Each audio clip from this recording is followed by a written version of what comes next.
Target for civil service में आपका बहुत बहुत स्वागत है। आज जो है हम बात करने चल रहे हैं बायोलॉजी यानी कक्षा 12 का जो है बायोलॉजी का इम्पॉर्टेंट टॉपिक जो है बोर्ड परीक्षा में जो आने वाले हैं। ठीक है, अगर आप इतना पढ़ लेंगे तो 90+ नंबर आप जो है पाएंगे बायोलॉजी में।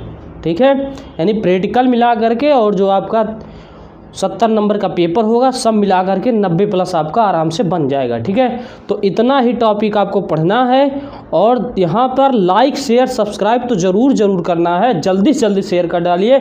अगर आप इतना टॉपिक पढ़ लिए तो आप 70 में 65 नंबर आराम से करके आएंगे। आइए चलते हैं, देखते हैं कि कक्षा 12 के लिए कौन कौन इंपॉर्टेंट टॉपिक है बायोलॉजी में। ठीक है, तो आइए देखते हैं। अब देखिए स्टार्टिंग में मैं बताने चल रहा हूँ कौन कौन से इंपॉर्टेंट टॉपिक है, उसको आप पढ़ लीजिए। ठीक है, किसी भी किताब से या कॉपी से या बुक से या कहीं से किसी भी चीज़ से जो विद्या लिए हैं, अवतार लिए हैं, चाहे जो भी लिए हैं उससे पढ़ना है। तो पहला इंपॉर्टेंट टॉपिक है भ्रूणपोष, यानी भ्रूणपोष क्या होता है उसके बारे में आपको जानकारी रखनी होगी। उसके बाद में द्विबीजपत्री, स्वपरागण और परपरागण। ठीक है, यानी स्वपरागण क्या होता है और परपरागण क्या होता है इनके बारे में। फिर असंग जनन क्या होता है इसके बारे में पढ़ना है आपको। दोहरा निषेचन यानी दोहरा निषेचन क्या होता है इसके बारे में आपको पढ़ना है। फिर आवृतबीजी पौधे, ठीक है, यानी आवृतबीजी पौधे क्या होते हैं इनके बारे में। मांसल क्या होता है, मांसल के कौन कौन से जो है फल होते हैं, मांसल के बारे में इसको पढ़ना है। फिर आपका बहुभ्रूणता क्या होता है पढ़ना है और भ्रूणकोश पढ़ना है। ठीक है, तो पहले चैप्टर में इतना पढ़ना है, इतनी इंपॉर्टेंट हेडिंग है। दूसरा देखिए आतर्व चक्र जो होता है इसके बारे में पढ़ना है, जो आतर्व चक्र होता है। फिर प्रसव क्या होता है आप जानते होंगे, प्रसव के बारे में इसको पढ़ना है, प्रसव क्या होता है इसके बारे में। अंडजनन क्या होता है, शुक्राणुजनन क्या होता है, ठीक है, इन सब के बारे में। यौनारंभ, ठीक है, यौन आरंभ जब होता है तो कौन कौन से लक्षण होते हैं, स्त्री में कौन कौन से लक्षण पाए जाते हैं और पुरुष में कौन कौन से लक्षण पाए जाते हैं उनके बारे में जो है पढ़ना है, यौन आरंभ। ठीक है, फिर वृषण जो होता है, ठीक है, वृषण के कौन कौन से कार्य होते हैं उसके बारे में पढ़ना है। मादा जनन तंत्र पढ़ना है, ठीक है, मादा जनन तंत्र क्या होता है और सारे सिस्टम पढ़ना है। और भ्रूणीय प्रवर्धन पढ़ना है। ठीक है, तो इतने यहाँ से जो है आपको पढ़ने हैं। आइए चलते हैं, आगे बढ़ते हैं।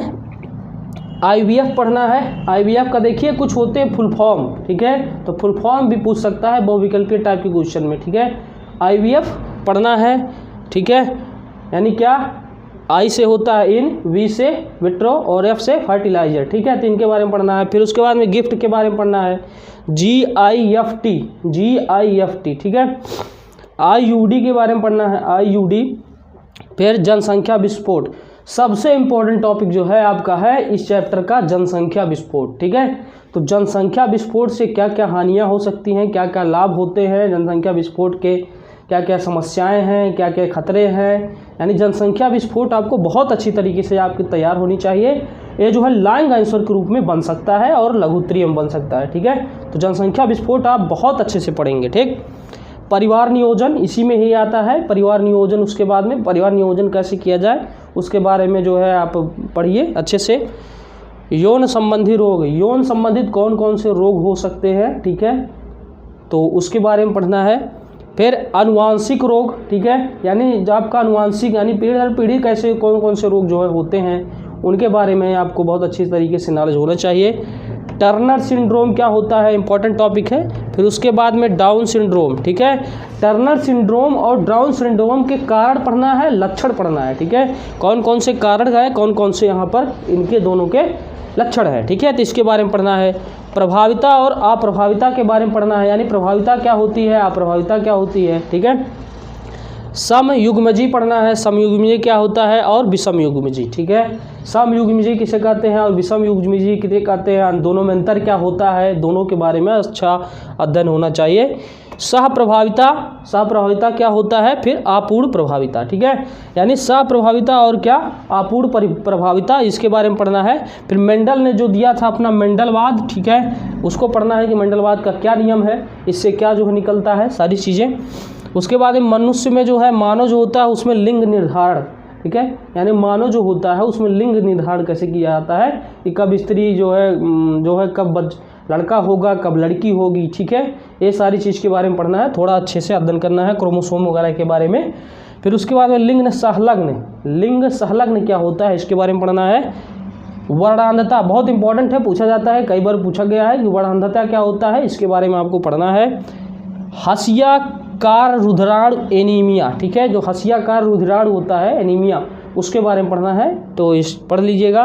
और जीनोटाइप और फिनोटाइप, ठीक है, जीनोटाइप और फिनोटाइप में अंतर पूछे गए हैं, ठीक है, तो जीनोटाइप क्या होता है और फिनोटाइप क्या होता है, इनके बीच में क्या अंतर होता है, इनके जो है अच्छे से आपको अध्ययन करना पड़ेगा।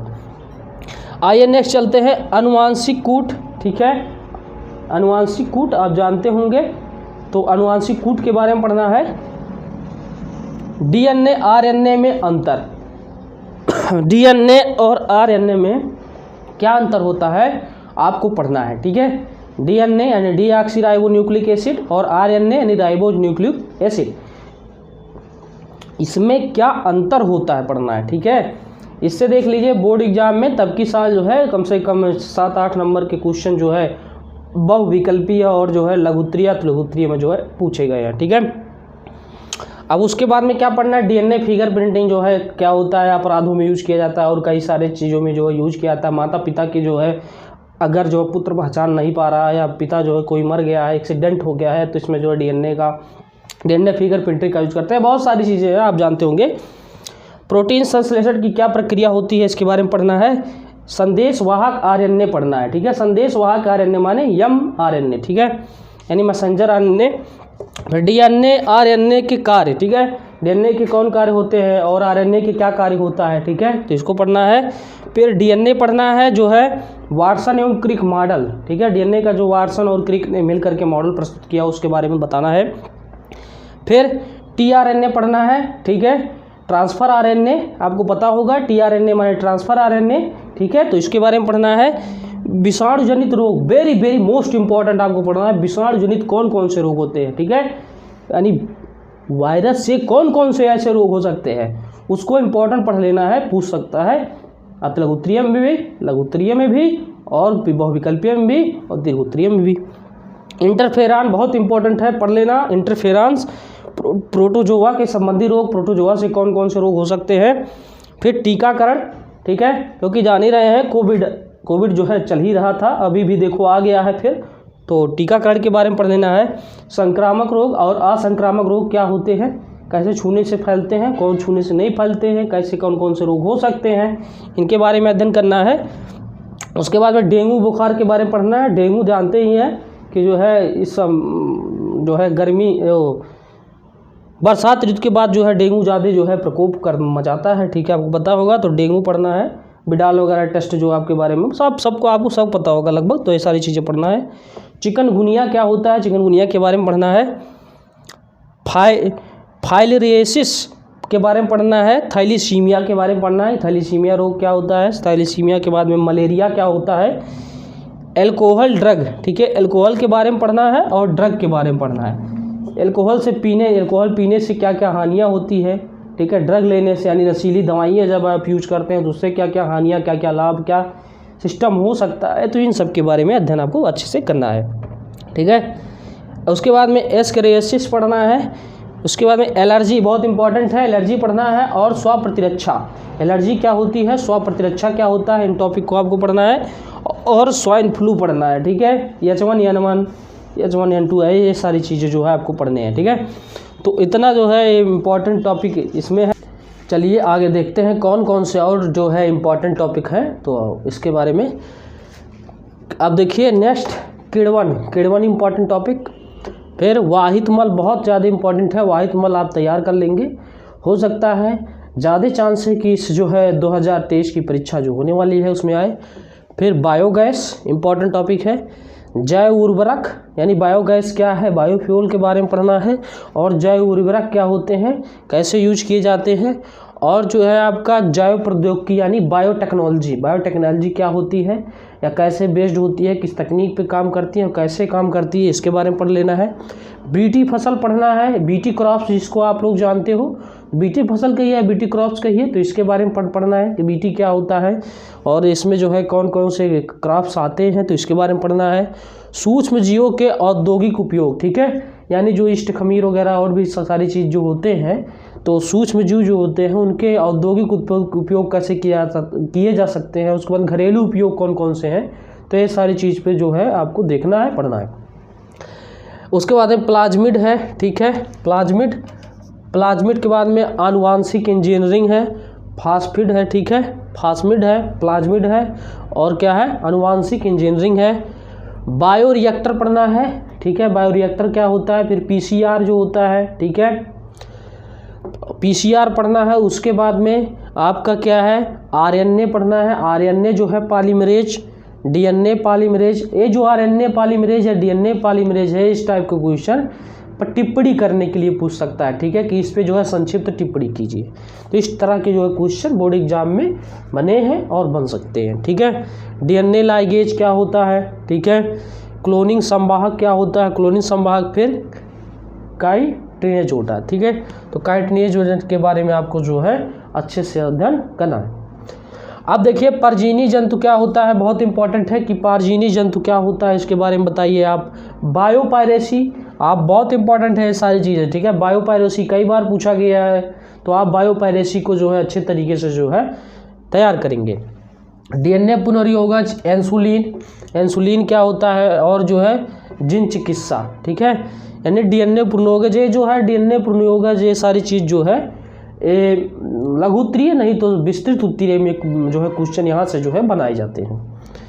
फिर नेक्स्ट लेते हैं परजीविता क्या होता है, सहभोजिता क्या होता है, सहजीवन क्या होता है, अनुकूलन क्या होता है, ये सब जो है लघु उत्तरीय या संक्षिप्त टिप्पणी करके इस टाइप के क्वेश्चन जो है यहाँ से बनते हैं, ठीक है। मरुदभिद क्या होता है, ठीक है, जीरोफाइट वगैरह आपको पता ही होगा, पढ़े होंगे, तो ये सारी चीज़ मरुदभिद। उसके बाद में समिष्ट क्या होता है, समिष्ट और जो है आपका क्या होगा, ठीक है, जो कम्युनिटी वगैरह के बारे में पढ़ना है, समुदाय आगे है। फिर क्या है, परभक्षी है, अंतरजातीय प्रतिस्पर्धा, ठीक है, अंतरजातीय प्रतिस्पर्धा इंपॉर्टेंट टॉपिक है। निकेट क्या होता है, निकेट, ठीक है, शीत निष्क्रियता और जो है आपका आ गया देखो समुदाय। तो समष्टि और समुदाय में क्या डिफरेंट होता है, एक क्वेश्चन जो है बोर्ड एग्जाम पूछ सकता है, तो आप तैयार कर लेंगे कि समष्टि किसे कहेंगे और समुदाय में कहेंगे किसे कहेंगे और दोनों में क्या जो है डिफरेंस होते हैं, इसको अच्छे से समझ लेंगे, ठीक है। आगे चलते हैं, राष्ट्रीय उद्यान। राष्ट्रीय उद्यान किसे कहते हैं, कौन कौन से राष्ट्रीय उद्यान, ऐसे गिर वाला है, गिर कहाँ है, गुजरात में है, ठीक है, उत्तर प्रदेश में एक है, तो कौन है, ठीक है, ऐसे जो है पढ़ना है। उत्तराखंड का पढ़ना है, जिम कार्बेट पढ़ना है, ठीक है, असम का पढ़ना है, कहाँ पे गैंडे पाए जाते हैं, कहाँ पे कौन से जंतु स्पेसिफिक होते हैं, थोड़ी थोड़ी चीज़ रखना है। तो इन सारी चीज़ों के बारे में राष्ट्रीय उद्यान और उसके बाद में इन चीज़ों को पढ़ना है। जैव विविधता क्या होती है, यानी बायोडाइवर्सिटी इंपॉर्टेंट है, एक पूछ सकता है, बहुत इंपॉर्टेंट इस चैप्टर से क्वेश्चन पूछे जाते हैं। तो बायोडाइवर्सिटी क्या होता है, हॉट स्पॉट किसको घोषित करते हैं, कैसे हॉट स्पॉट कहाँ पे जो है तप्त स्थल जिसको बोलते हैं, कैसे घोषित किए जाते हैं, इसके बारे में पढ़ना है। विश्व वन्यजीव कोष जो है, विश्व वन्यजीव कोष जो है 1972 वाला सिस्टम, ठीक है, कई सारे सिस्टम वहाँ पे आए थे। बाघ परियोजना 1973 में आया था, बाघ परियोजना, टाइगर प्रोजेक्ट इसको आप बोलते हो, तो बाघ परियोजना क्या है इसके बारे में पढ़ना है। फिर रेड डाटा बुक, एक रेड डाटा बुक लिस्ट आती है, ठीक है, ठीक है, तो IUCN जो है जारी करता है, international for union and conservation for nature, ठीक है, तो IUCN एक संस्था है, तो यही जो है रेड डाटा बुक लिस्ट जारी करती है। उसमें जो है संकटाग्रस्त, अति संकटाग्रस्त, विलुप्त प्राय और सारे जीव जंतुओं के बारे में दिया है, कौन कौन विलुप्त हो चुके हैं, कौन कौन संकटाग्रस्त है, यानी संकट है, कोई ऐसे ऐसे जानवर हैं जो अति संकटग्रस्त हैं, ठीक है, बहुत ऐसे जो है डाटा एक निकालती है, प्रकाशित करती है IUCN के अंतर्गत। तो ये रेड डाटा बुक लिस्ट आपको पढ़ना है, ठीक है। देखो आ गया संकटाग्रस्त प्रजातियां, कौन कौन से संकटाग्रस्त प्रजातियां हैं। घड़ियाल परियोजना जो है 1975 वाला पढ़ना है, घड़ियाल परियोजना किसे कहेंगे। अभ्यारण्य पढ़ना है, ठीक है, कि अभ्यारण्य क्या होता है, किसको बोलते हैं, और बायोस्फीयर रिजर्व, ठीक है, बायोस्फीयर रिजर्व, यानी बायोस्फीयर रिजर्व क्या होता है। ठीक, तो ये सारे जो है इंपॉर्टेंट टॉपिक है बायोलॉजी के जो आपको पढ़ने ही चाहिए। अगर इतना आप पढ़ेंगे तो मेरा दावा है कि आप अच्छा जो है मार्क लेकर आएंगे। 70 में 60-65 नंबर आराम से कर ले जाएंगे। ठीक है, अगर हमारी यूट्यूब चैनल को आप फॉलो नहीं किए हैं, सब्सक्राइब नहीं किए हैं, लाइक नहीं किए हैं, तो जल्दी से जल्दी लाइक शेयर सब्सक्राइब कीजिए, ज़्यादा से ज़्यादा लोगों को शेयर कीजिए ताकि ज़्यादा से ज़्यादा लोग जुड़ें और कई सारी चीज़ जो है हम और स्टार्ट कर सकें। धन्यवाद।